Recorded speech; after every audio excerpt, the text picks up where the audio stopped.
வணக்கம். இந்த வீடியோவில் நாம் உலக இராணுவ வல்லுநர்களே வியந்து பார்த்த புலிகளின் புலனாய்வுத்துறையின் பொறுப்பாளராக இருந்த பிரிகேடியர் பொட்டமான் அவர்களை பற்றி தான் பார்க்க போகிறோம். அதாவது CIA, ISI, RA, Mossad, MI8 போன்ற உலகத்தின் தலை சிறந்த உளவுத்துறைகளுக்கெல்லாம் 20 ஆண்டுகளுக்கு மேலாக தண்ணி காட்டிய பிரிகேடியர் பொட்டமான் அவர்கள் பற்றியும், புகைப்போகாத இடத்திற்கும் புலிகள் செல்வார்கள் என்று சொல்லும் அளவுக்கு வியக்க வைக்கும் பல கமாண்டோ தாக்குதல்களை அரங்கேற்றிய புலனாய்வுத்துறையின் ஆரம்பகால வரலாறு பற்றியும், அதே போல இறுதியுத்தத்தின் போது அதன் வீழ்ச்சிக்கான காரணங்கள் உட்பட பல விஷயங்களை இந்த வீடியோவில் பார்க்க போகிறோம். ஸோ இந்த வீடியோ ஸ்கிப் பண்ணாமல் கட்சி பாருங்க. இந்த வீடியோ லைக் பண்ணுங்க. நம்ம சேனலை நீங்கள் சப்ஸ்கிரைப் பண்ணலாம், சப்ஸ்கிரைப் பண்ணிடுங்க. பிரிகேடியர் பொட்டமான் அவர்கள் புலனாய்வுத்துறையில் இயங்கியதால் அவரது நடவடிக்கை எல்லாமே மிகவும் ரகசியமாக தான் இருந்தது. அதை பற்றி தெரிந்த ஒரே ஒரு நபர் தலைவர் மட்டும்தான். அதனால் இணையத்தில் அவரை பற்றிய தகவல்கள் மிகவும் குறைவாக தான் இருக்கிறது. அந்த தகவல்களை முடிந்த அளவுக்கு சேகரித்து இந்த வீடியோ தயாரித்திருக்கின்றேன். சரி, வாங்க வீடியோக்குள்ளே போகலாம். பிரிகேடியர் பொட்டமான் அவர்கள் யாழ்ப்பாணம் நாயன்மார்கட்டு பகுதியில் பிறந்தார். இவரது சரியான பிறந்த தேதி தெரியவில்லை. இவரது தந்தை சண்முகநாதன் அவர்கள் நுவாரா ஏலியா மாவட்டத்தில் கிளர்க்காக பணியாற்றியவர். ஆனால் குழந்தைகளின் கல்விக்காக இவரது குடும்பம் யாழ்ப்பாணத்திலே இருந்ததாம். பொட்டமான் அவர்கள் Stanley college, Jaffna Hindu college போன்ற பள்ளிகளில் படித்தார். 1977ஆம் ஆண்டு நடந்த இலங்கை பொது தேர்தல் பிரச்சாரத்தின் போது தனித்தமிழ் ஈழம் என்ற முழக்கம் ஈழ மக்களிடையே பெரும் உற்சாகத்தை ஏற்படுத்தியிருந்தது. பொதுவாகவே கட்சி கூட்டத்தில் கலந்து கொள்ள வரும் கட்சி தலைவர்களுக்கு மக்கள் பொட்டு வைத்து வாழ்த்துவது ஒரு பழக்கமாக இருக்கிறது. அவ்வாறு தான் அப்போது மக்கள் அரசியல் கட்சி தலைவர்களுக்கு பொட்டு வைத்து வாழ்த்துவார்கள். ஆனால் தமிழ் இளைஞர்கள் ஒரு படி மேலே போய் இரத்த திலகமிட்டு வாழ்த்த ஆரம்பித்தனர். அவ்வாறு தான் பள்ளி மாணவராக இருந்த பொட்டம்மான் அவர்கள் ஒரு முறை மேடையில் ஏறி அங்கு அமர்ந்திருந்த அப்பா பிள்ளை அமர்ந்தலிங்கம் மற்றும் வெற்றிவேல் யோகேஸ்வரன் ஆகியவர்களுக்கு தன் விரலை அறுத்து இரத்த திலகம் எழுதுகிறார். அதன்பின் அவரது பள்ளி நண்பர்கள் அவரை பொட்டு என்று கிண்டலாக அழைக்க ஆரம்பித்தனர். இந்த பெயர் ஈழப் போராட்ட வரலாற்றில் மட்டுமல்ல, தெற்காசிய வரலாற்றில் தலைவருக்கு அடுத்தபடியாக என்றென்றும் நிலைத்து நிற்கும் ஒரு பெயராக மாறும் என்று அப்பொழுது அவர்களுக்கு தெரிய வாய்ப்பில்லை. கேர்னல் சங்கரனா அவர்களது சகோதரர்கள் போலவே பிரிகேடியர் பொட்டமான் அவர்களும் தொடக்க காலத்தில் புலிகளுக்கு பார்ட் டைம் உதவியாளராக செயற்பட்டு கொண்டிருந்தார். இவரை 1981ஆம் ஆண்டு இறுதியில் மட்டக்களப்பு மாவட்ட சிறப்பு தளபதி பஷீர் காக்கா மற்றும் திருகோணமலை மாவட்ட சிறப்பு தளபதி லெப்டினன்ட் கேர்னல் சந்தோஷம் அவர்கள் இயக்கத்தில் சேர்க்கின்றனர்.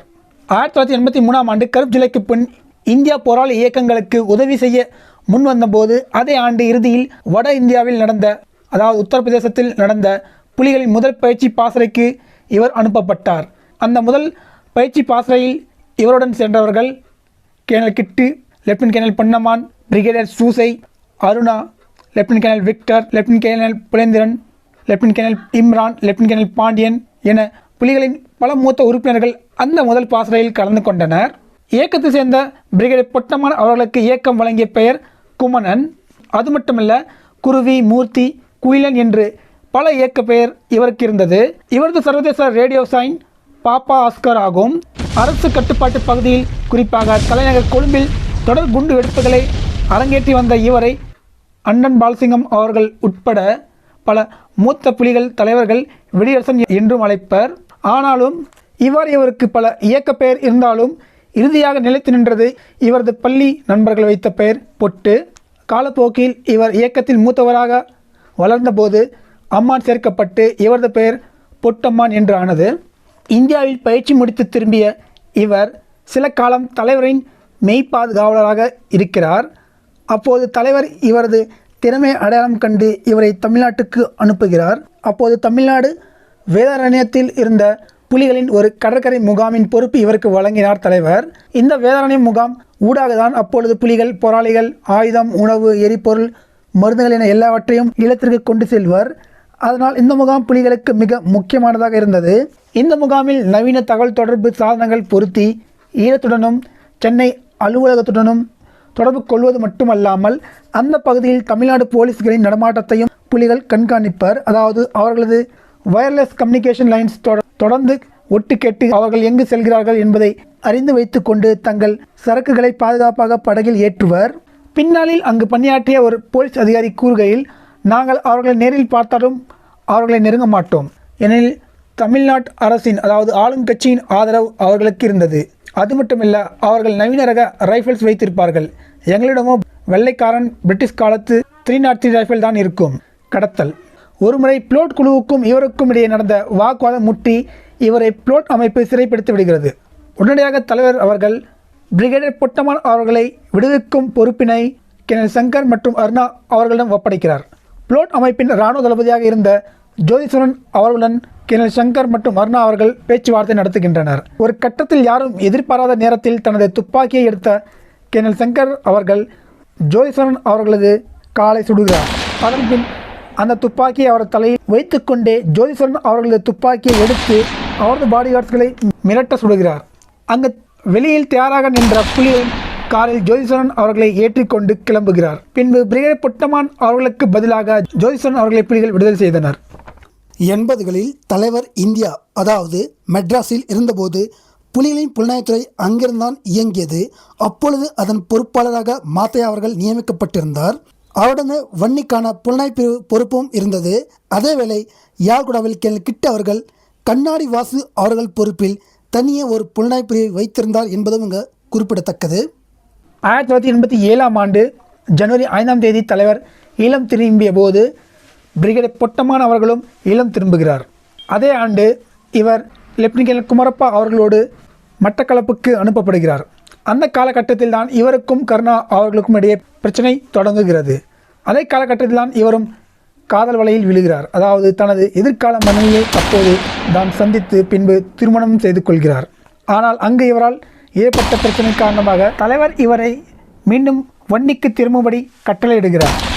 1987 ஆண்டு இந்திய அமைதி படையுடன் அக்டோபர் மாதம் சண்டை தொடங்கிய போது ஆபரேஷன் பவனுக்கு எதிராக இவர்தான் புலிகளை வழிநடத்தினார். அதை பற்றி நாம் ஆபரேஷன் பவன் வீடியோவில் விரிவாக பார்த்திருக்கிறோம்.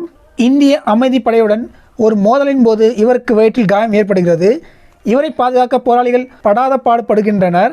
இதை பற்றி அடேல பாலசிங்கம் அவர்கள் தனது புத்தகம் சுதந்திர பறவையில் விரிவாக எழுதியிருக்கிறார். இதை நாம் வேறொரு வீடியோவில் பார்க்கலாம். 1988-89 ஆண்டு காலப்பகுதியில் எந்தவித காரணமும் சொல்லாமல் தலைவர் பிரிகேடியர் பொட்டமான் அவர்களை யாழ் மாவட்ட தளபதி பொறுப்பிலிருந்து விடுவிக்கிறார். பலருக்கு இந்த விடயம் வியப்பாக இருந்தது. ஆனால் அவருக்கு ஈழ ஆயுத போராட்டத்தின் மிக முக்கியமான பொறுப்பு ஒன்று வழங்கப்பட இருக்கிறது என்பது அப்பொழுது சில மூத்த தளபதிகள் மட்டும்தான் தெரிந்த விடயமாக இருந்தது. புலிகளின் புலனாய்வுத்துறை பிற்காலத்தில் ஈழ ஆயுத போராட்டத்தில் மாபெரும் தளபதிகளாக வளர்ந்த பலர் தலைவரின் மெய் பாதுகாவலராக இருக்கும்போது தலைவரால் அடையாளம் காணப்பட்டு வளர்க்கப்பட்டவர்கள் ஆவர். அவ்வாறுதான் பொட்டம்மான் அவர்களும் இவரது திறமையை அடையாளம் கண்ட தலைவர் அவருக்கு பல முக்கிய பணிகளை கொடுக்க ஆரம்பித்தார். அதில் ஒன்று புலனாய்வுத்துறை பொறுப்பாளர். 1983 ஆண்டு இறுதியில் இந்திய இராணுவம் புலிகளுக்கு இராணுவ பயிற்சி கொடுக்க ஆரம்பித்த அதே காலகட்டத்தில் இந்தியாவின் உளவு பிரிவான புலிகளுக்கு புலனாய்வுத்துறையில் ஒரு பேசிக் பயிற்சி வழங்கியது. அப்பொழுது இந்தியாவில் அதாவது சென்னையில் உருவாக்கப்பட்டது தான் டிஓசிஸ் அதாவது tiger organisation security intelligence service. அதன் முதல் தலைவராக வசந்தன் அவர்கள் நியமிக்கப்பட்டிருந்தார். அதே காலகட்டத்தில் யாழ் மாவட்ட சிறப்பு தளபதியாக இருந்த கேர்னல் கிட்டு அவர்கள் கண்ணாடி வாசு அவர்களின் தலைமையில் தனியாக ஒரு புலனாய்வுத்துறையை உருவாக்கி வைத்திருந்தார். 1987 ஆண்டு ஜனவரி மாதம் 5ஆம் தேதி ஈழம் திரும்பிய தலைவர் அவர்கள் மாத்தையா அவர்களின் தலைமையில் பீட்டா 2 என்ற பெயரில் இன்னொரு புலனாய்வு பிரிவை உருவாக்கினார். அதே ஆண்டு சென்னையில் இருந்த டிஓசிஸ் அலுவலகம் ஈழத்துக்கு மாற்றப்பட்டு எல்லா புலனாய்வு பிரிவுகளும் ஒன்று இணைக்கப்பட்டது. 1987 ஆண்டு இந்தோ ஸ்ரீலங்கன் அக்கார்ட் கையெழுத்தான போது டிஓசிஸ் தலைவராக இருந்த வசந்தன் அவர்கள் போராட்டத்தை விட்டு விலகுகிறார். அதன்பின் 1988 ஆண்டு பொட்டம்மான் அவர்கள் அதன் தலைவரால் நியமிக்கப்படுகிறார். ஏற்கனவே பயிற்சி வழங்கி தயார் செய்யப்பட்ட lieutenant colonel Sooti, lieutenant colonel Rajan, Madhavan master, Kapilamman போன்றவர்களை பொட்டம்மான் அவர்களும் ஒப்படைத்து புலனாய்வுத்துறையின் அடுத்த கட்ட வளர்ச்சிக்கான தளத்தையும் வழியையும் உருவாக்கும் பொறுப்பை அவரிடம் தலைவர் வழங்குகிறார். 1990 ஆண்டு இந்திய அமைதிப்படை ஈழத்தை விட்டு சென்ற பின் பெரிய அளவிலான நிலப்பரப்பு புலிகள் கட்டுப்பாட்டிற்குள் வந்தது. அப்பொழுது பிரிகேடியர் பொட்டம்மான் அவர்கள் ஒவ்வொரு மாவட்டத்திற்கும் புலனாய்வுத்துறை பொறுப்பாளர்களை நியமிக்க ஆரம்பிக்கிறார். அதாவது யாழ்ப்பாணம் மாவட்டத்திற்கு லெப்டினன்ட் கேர்னல் ராஜன் அவர்களையும், வன்னி மாவட்ட புலனாய்வுத்துறை பொறுப்பாளராக மல்லி அவர்களையும், மட்டக்களப்பு மாவட்ட புலனாய்வுத்துறையின் பொறுப்பாளராக நியூட்டன் அவர்களையும், திருகோணமலை மாவட்ட புலனாய்வுத்துறை பொறுப்பாளராக கபிலம்மான் அவர்களையும் நியமிக்கிறார். அது மட்டுமல்ல, இது மிகவும் சிக்கலான காலம். ஏனெனில் மாற்று இயக்கத்தை சேர்ந்த உறுப்பினர்கள், இராணுவத்தோடு இயங்கிய உளவாளிகள், முகவர்கள் எல்லாம் புலிகளின் முகவர்கள் குழுவில் கலந்திருந்த காலம் அது. அதனால் அவர்கள் ஊடாக கிடைக்கும் தகவல்களை எல்லாவற்றையும் சரியாக ஆராய்ந்து சரிபார்த்து உறுதி செய்து பயணிக்க வேண்டிய ஒரு இக்கட்டான சூழல் புலிகளுக்கு அப்போது இருந்தது. 1991ஆம் ஆண்டு பிரிகேடியர் பொட்டமான் அவர்களது தலைமையில்தான் புலிகளின் பெயர் சூட்டப்பட்ட முதல் இராணுவ நடவடிக்கை, அதாவது ஆகாய கடல் வெளிசமர் புலிகள் நடத்தப்பட்டது. இந்த சமர் பற்றி விரிவாக நாம் ஏற்கனவே வேறு வீடியோவில் பார்த்திருக்கிறோம். பிரிகேடியர் பொட்டமான் அவர்கள் புலனாய்வுத்துறையின் தலைவராக நியமிக்கப்பட்ட பின் புலனாய்வுத்துறை உலக இராணுவ வல்லுநர்களை வியக்கும் அளவுக்கு வளர்ச்சி பெற தொடங்கியது. இந்தியாவின் ரா, ISI, NIA என பல உலக உளவு பிரிவுகள் ஊடுருவ முடியாமல் தவித்த ஒரு பலம் வாய்ந்த உளவு பிரிவாக புலிகளின் புலனாய்வுத்துறை இருந்தது என்று சொன்னால் அது மிகையாகாது. பாகிஸ்தானின் உளவு பிரிவு ISI, இஸ்ரேலின் உளவு பிரிவு சின்பெட், மொசாத் போன்ற உலகின் பலம் வாய்ந்த உளவு பிரிவுகளின் பயிற்சி செயற்பாட்டு திட்டங்கள் வைத்து புலிகளின் புலனாய்வுத்துறை பயிற்சி திட்டமும் இயக்கமும் கோட்பாடுகளும் உருவாக்கப்பட்டதாக கூறப்படுகிறது. 1989ஆம் ஆண்டு விசுவமடுவில் இவர் தங்கியிருந்தபோது இவரது மெய் பாதுகாவலர் கிளி அவர்களால் கேர்னல் சார்ல்ஸ் அவர்கள் இவருக்கு அறிமுகப்படுத்தி வைக்கப்படுகிறார். உடனடியாக கொழும்பில் ஒரு இரகசிய புலனாய்வு நெட்வொர்க் உருவாக்க வேண்டும் என்ற தலைவரின் திட்டம் நினைவுக்கு வர கேர்னல் சார்ல்ஸ் அவர்களை புலனாய்வுத்துறையில் உள்வாங்கிக் கொண்டு அவருக்கு பயிற்சி அளித்து 1990ஆம் ஆண்டு பிரேம்தாசா அரசுடனான புலிகளின் பேச்சுவார்த்தையின் போது பிரிகேடியர் பொட்டமான் அவர்கள் அவரை கொழும்புக்கு அனுப்பி வைக்கிறார். இதுதான் புலிகளின் வெளிக்கள புலனாய்வுத்துறையின் ஆரம்பமாக அமைந்தது. கேர்னல் சார்ல்ஸ் அவர்கள் வெளிக்கள புலனாய்வுத்துறையின் பொறுப்பாளராக இருந்த அதே காலகட்டத்தில் லெப்டினன்ட் கேர்னல் அகிலா அவர்கள் வெளிக்கள புலனாய்வுத்துறையின் பெண் பிரிவின் பொறுப்பாளராக நியமிக்கப்பட்டார். புலிகளின் வெளிக்கள புலனாய்வுத்துறையின் முதல் தாக்குதல் துணை பாதுகாப்பு அமைச்சர் மீதான தாக்குதலாக அமைந்தது. இதை பற்றி விரிவாக நாம் கேர்னல் சார்ல்ஸ் அவர்களது வாழ்க்கை வரலாறு வீடியோவில் பார்த்திருக்கிறோம். புலிகளின் வெளிக்கள புலனாய்வுத்துறையானது வடகிழக்கு மாகாணத்திற்கு வெளியில் இயங்கக்கூடியது, குறிப்பாக கொழும்பில். அது மட்டுமல்ல, புலனாய்வுத்துறைக்குள்ளேயே பல பிரிவுகள் உருவாக்கப்பட்டு அது விரிவாக்கம் பெற ஆரம்பிக்கிறது. அதில் மிகவும் குறிப்பிடத்தக்கது சசி மாஸ்டர் அவர்களின் தலைமையில் உருவாக்கப்பட்ட விசேட வேவு பிரிவு. இந்த பிரிவு இராணுவ கட்டுப்பாட்டு பகுதிக்குள்ளும் இராணுவ முகாம்களுக்குள்ளும் ஊடுருவி வேவு தகவல்களை சேகரித்து தாக்குதல் திட்டம், பயிற்சிக்கான திட்டங்களை உருவாக்க உதவும். இந்த அணி வைத்த கன்னிவெடியில் சிக்கிதான் 1992ஆம் ஆண்டு ஆகஸ்ட் 8ஆம் தேதி அன்று இராணுவத்தின் பெரிய தளபதிகள் பலர் கொல்லப்பட்டனர். 1993ஆம் ஆண்டு புலனாய்வு பிரிவு இரண்டாக பிரிக்கப்பட்டு தேசிய புலனாய்வு பிரிவு, இராணுவ புலனாய்வு சேவை என்று இரண்டு பிரிவுகள் உருவாக்கப்பட்டு புதியதாக உருவான இராணுவ புலனாய்வு சேவை பிரிவிற்கு சசி மாஸ்டர் அவர்கள் பொறுப்பாளராக நியமிக்கப்பட்டார். தேசிய புலனாய்வு பிரிவின் தலைவராக பொட்டமான் அவர்கள் இருந்தார். நான் ஏற்கனவே குறிப்பிட்டது போல இவரது நடவடிக்கை எல்லாமே ரகசியமாக தான் இருந்தது. அதனால் அதை பற்றிய தகவல் பெருசாக நமக்கு கிடைக்கல. குறிப்பிட்டு சொல்ல வேண்டும் என்றால் 1993ஆம் ஆண்டு மாத்தையா அவர்கள் தலைமையில் கிருபாகரன் அவர்கள் தலைவரை கொல்ல திட்டமிட்டிருந்ததை பிரிகேடியர் பொட்டமான் அவர்கள் தலைமையிலான புலனாய்வுத்துறை தான் கண்டுபிடித்தது.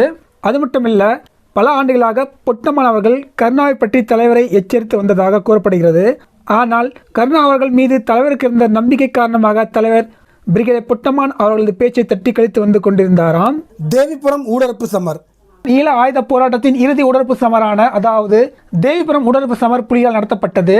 வேவணியை சேர்ந்த போராளிகள் மிக விரைவாக வேவு தகவல்களை சேகரித்து இந்த திட்டம் தயார் செய்யப்பட்டது. இதன் நோக்கம் தேவிபுரம் பகுதியில் உள்ள பிரதான சாலையை கைப்பற்றி முன்னேறி கொண்டு வந்திருந்த 53வது டிவிஷன் படையணிக்கு வரக்கூடிய உதவிகளை தடுப்பதாகும். அவ்வாறு தடுப்பதன் மூலம் உள்ளே வந்திருந்த 53வது டிவிஷன் படையை சுற்றி வளைத்து புலிகள் தாக்கி அழித்து இராணுவத்துக்கு மிகப்பெரிய ஒரு அதிர்ச்சி வைத்தியம் கொடுத்து அவர்களை பின்வாங்க செய்வதுதான் இந்த தேவிபுரம் ஊடறுப்பு சமரின் திட்டமாக இருந்தது. இந்த தேவிபுரம் ஊடறுப்பு சமர் தலைவரின் மூத்த மகனாக இருந்த கேர்னல் சார்ல்ஸ் மற்றும் பிரிகேடியர் சொர்ணம் அவர்கள் தலைமையில் நடத்தப்பட்டது. தொடக்கத்தில் இந்த ஊடறுப்பு சமர் ஓரளவு வெற்றி பெற்றது என்று சொல்லலாம். ஏனெனில் போராளிகளால் மிக ஆழமாக ஊடறுத்து செல்ல முடிந்தது. இருந்தாலும் அதன் பின் விமானப்படையின் உதவியுடன் இராணுவம் புலிகள் அணிகளின் நகர்வுகளை கண்டறிந்து வான் தாக்குதல் நடத்த ஆரம்பித்தது. இந்த தாக்குதலில் பிரிகேடியர் சொர்ணம் அவர்கள் காயமடைகிறார். இதை பற்றி விரிவாக நாம் பிரிகேடியர் சொர்ணம் அவர்களது வாழ்க்கை வரலாறு வீடியோவில் பார்த்திருக்கிறோம். தனக்கு என்ன ஆனாலும் பரவாயில்லை, தலைவரை எப்படியாக காப்பாற்றி விட வேண்டும் என்று துடித்துக் கொண்டிருந்த பிரிகேடியர் சொர்ணம் அவர்கள் தனது உயிர் போனாலும் பரவாயில்லை, நீங்கள் தலைவரது மகன் அதாவது கேர்னல் சார்ல்ஸ் அவர்களது தலைமையில் முன்னேறி கொண்டு போய் இலக்கை தாக்குங்கள் என்று கூறுகிறார். ஆனால் அதேவேளை பிரிகேடியர் பொட்டமான் அவர்கள் இவர்களை தொடர்பு கொண்டு இலக்கை எட்டுவது கடினம் என்பதால் திரும்பி வந்து விடுங்கள் என்று கட்டளையிடுகிறார். வேறு வழி இல்லாமல் இவர்கள் போராளிகளை அழைத்து கொண்டு மீண்டும் திரும்பி வந்து விடுகின்றனர்.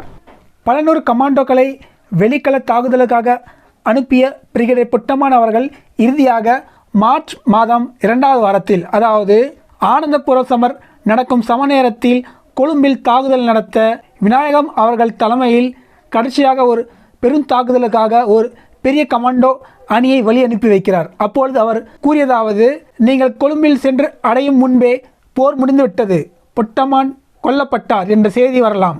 என்னவாயினும் நீங்கள் உங்களுக்கு கொடுக்கப்பட்ட இலக்கை தாக்கி அழிக்க வேண்டும் என்று கூறி கமாண்டோக்களை வழி அனுப்பி வைத்தாராம். அந்த கமாண்டோவால் இலக்கை நெருங்க முடியவில்லை என்பதை நாம் வேறொரு வீடியோவில் பார்த்திருக்கின்றோம். இதற்கு பின் நடந்த வரலாற்று சிறப்புமிக்க கடைசி சமரான ஆனந்தபுரம் சமரில் பிரிகேடியர் தீபன் அவர்கள் வீரச்சாவு அடையவே இயக்கத்தின் டிஃபேக்டோ துணை இராணுவ தளபதியாக பிரிகேடியர் பொட்டமான் அவர்கள் நியமிக்கப்படுகிறார். முள்ளிவாய்க்காலில் ஈழ ஆயுத போராட்டம் மௌனிக்கப்பட்ட போது எல்லோரிடமும் இருந்த ஒரு பிரதான கேள்வி, புலனாய்வுத்துறை தளபதி பிரிகேடியர் பொட்டமான் அவர்கள் எங்கிருக்கிறார் என்பதுதான். தலைவருக்கு பாதுகாப்பு வழங்கும் சைபர் அணியில் இருந்த ஒரு முன்னாள் போராளி அப்போது கொடுத்த ஒரு பேட்டி அப்பொழுது பரவலாக பேசப்பட்டது.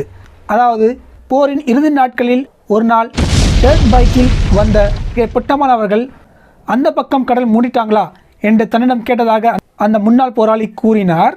அதே போல கடற்புலிகளின் சிறப்பு தளபதியாக இருந்த பிரிகேடியர் சூசை அவர்களது மனைவி கொடுத்த பேட்டியில், தாங்கள் தப்பி வருவதற்கு முன், அதாவது போரின் இறுதி நாட்களில் தலைவர், அவரது குடும்பம் மற்றும் பிற மூத்த தளபதிகள் குறிப்பிட்ட இடத்தில் இருந்தனர் என்று குறிப்பிட்டிருக்கிறார். இவ்வாறு பிரிகேடியர் பொட்டமான் அவர்கள் இறுதி வரை முள்ளிவாய்க்காலில் தலைவரோடு நின்றார் என்பதற்கு உறுதியான பல சாட்சியங்கள் இருந்தாலும் அவர் வீரச்சாவு அடைந்துவிட்டார் என்பதற்கு எந்த ஒரு சாட்சியமோ ஆதாரமோ இல்லை.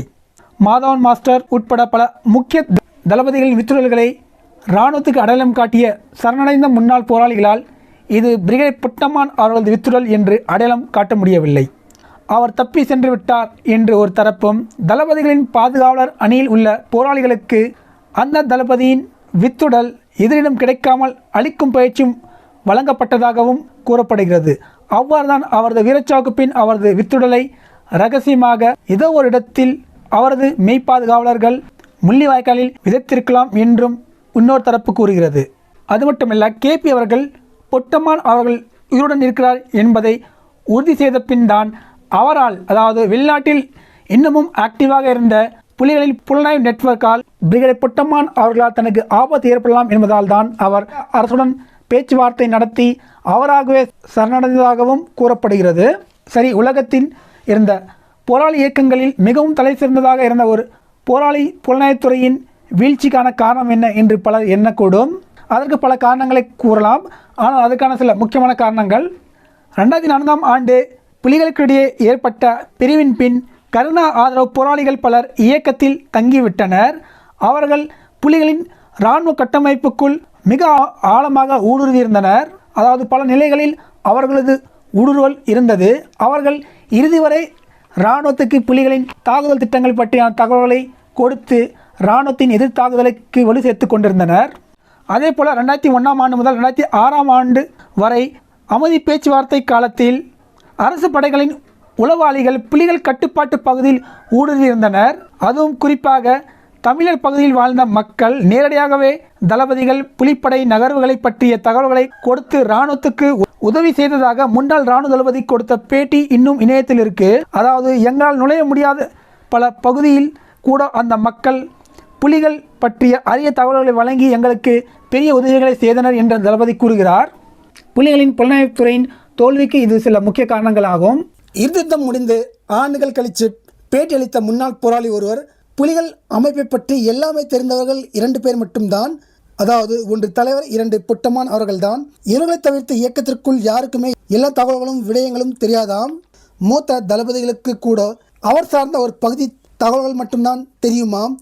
அதனால் தனக்கு எல்லாமே தெரியும் என்று கூறி பேட்டியளிக்கும் முன்னாள் தளபதிகளின் பேச்சுக்கள் முழுவதையும் அப்படியே நம்ப வேண்டாம் என்று கூறியிருந்தார். நம்மால் கூட புலிகள் ஆக்டிவாக இருந்தபோது முன்னாள் தளபதிகள் போராளிகளின் இறுதி வணக்கத்தில் பேசும்போது பிரிகேடியர் பொட்டமான் அவர்கள் அந்த தளபதி பற்றி வெளியில் தெரியாத அரிய சம்பவங்கள் பற்றி பல விஷயங்களையும் சம்பவங்களையும் பகிர்வதை கவனிக்கக்கூடியதாக இருக்கும். இந்த வீடியோ உங்களுக்கு பிடிச்சிருக்க நம்புறேன். இந்த வீடியோ பிடிச்சிருந்தா லைக் பண்ணுங்கள். சேனலை நீங்கள் சப்ஸ்கிரைப் பண்ணிருங்க. நன்றி.